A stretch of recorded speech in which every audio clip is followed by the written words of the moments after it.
રાજકોટમાં રસ્તાની કામગીરીની ખોલી પોલ।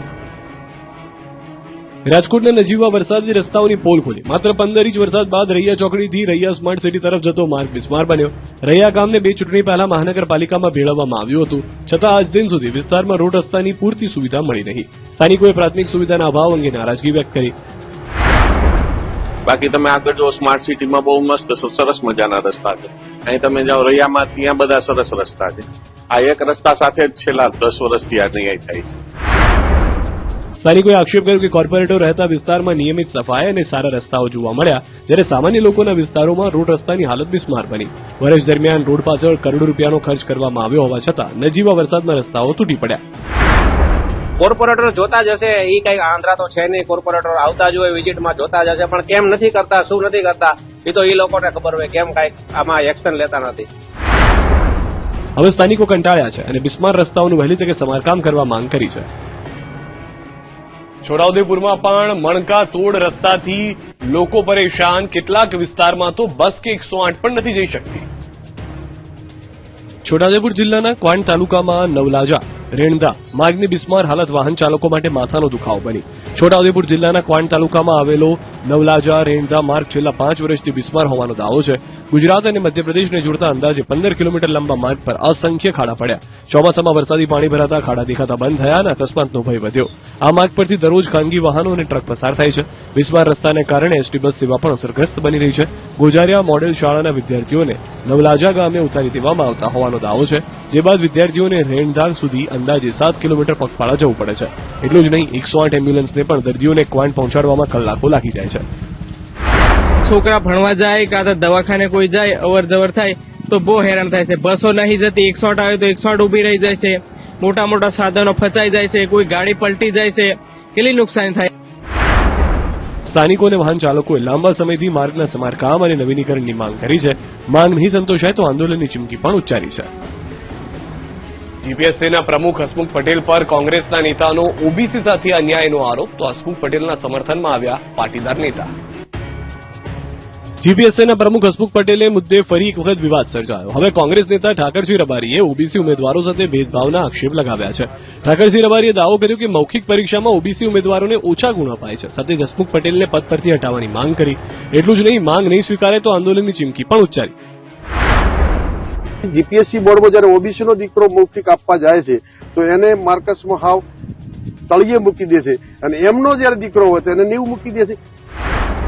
આ મુદ્દે વિદ્યાર્થીઓની પણ મિશ્ર પ્રતિક્રિયાઓ સામે આવી। કેટલાક વિદ્યાર્થીઓએ દેશમાંથી જાતિવાદ દૂર કરવાની વાત કરી, કેટલાક વિદ્યાર્થીઓએ ઓબીસી ઉમેદવારોને ઓછા ગુણનો અનુભવ કર્યાનો વાત કરી।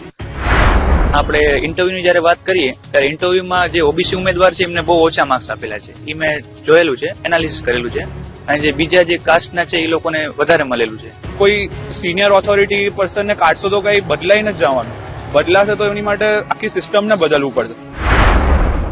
બીજી તરફ ઓબીસી મોરચાના પ્રમુખ નવઘણજી ઠાકોર પણ ઠાકરસિંહ રબારીની માંગને સમર્થન આપ્યું।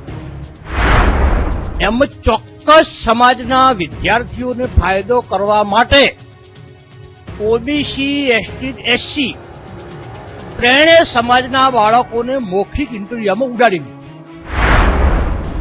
જોકે પાટીદાર નેતાઓ હસમુખ પટેલના સમર્થનમાં આવ્યા અને ઠાકરસિંહ રબારીના આક્ષેપના પુરાવા જાહેર કરવા પડકાર ફેંક્યો। હવે એમને દુખે પેટ ને કૂટે માથું એમનો મૂળ મુદ્દો છે કે ઓબીસી વર્ગીકરણની વાત કરી। હું માનું છું અધૂરા લેસને વાત કરી।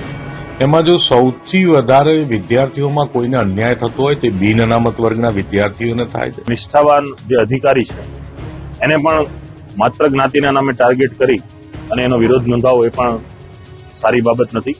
એટલે જે કોઈ પણ લોકો માત્ર એમને વાતોથી વિરોધ કરી રહ્યા છે, ચોક્કસ પુરાવા સાથે સરકારને રજૂઆત કરવી જોઈએ। મહત્વનું છે કે આ મુદ્દે અમારી ટીમે હસમુખ પટેલનો સંપર્ક કર્યો, પણ તેમનો સંપર્ક ન થઈ શક્યો। અમારી તરફથી હસમુખ પટેલનો સંપર્ક કરવાના પ્રયાસ ચાલુ છે। જૂનાગઢમાં ધારાસભ્ય ભગવાનજી કરગટિયા અને સ્થાનિકો વચ્ચે ચકમક, ધારાસભ્ય અપશબ્દો બોલ્યાનો આરોપ। જૂનાગઢના માંગરોળના ધારાસભ્ય ભગવાનજી કરગટિયા વિવાદમાં આવ્યા। જામવાળી પુલના નિરીક્ષણ દરમિયાન અરજદાર સાથે બોલાચાલી થઈ અને સમગ્ર ઘટનાનો વિડીયો સોશિયલ મીડિયામાં વાયરલ થયો। અરજદારે આક્ષેપ કર્યો કે ધારાસભ્ય અધિકારીઓની હાજરીમાં અપમાનિત કર્યા, અપશબ્દો બોલ્યા અને દાદાગીરી કરી।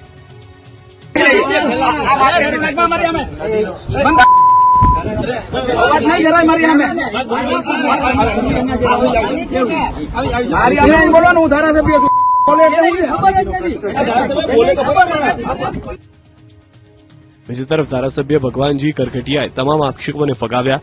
તેમણે દાવો કર્યો કે અરજદાર આમ આદમી પાર્ટીનો કાર્યકર હતો. તેમણે માત્ર રૂટીન શબ્દો જ ઉપયોગ કર્યા હતા અને કોઈ અપશબ્દો બોલ્યા નહોતા.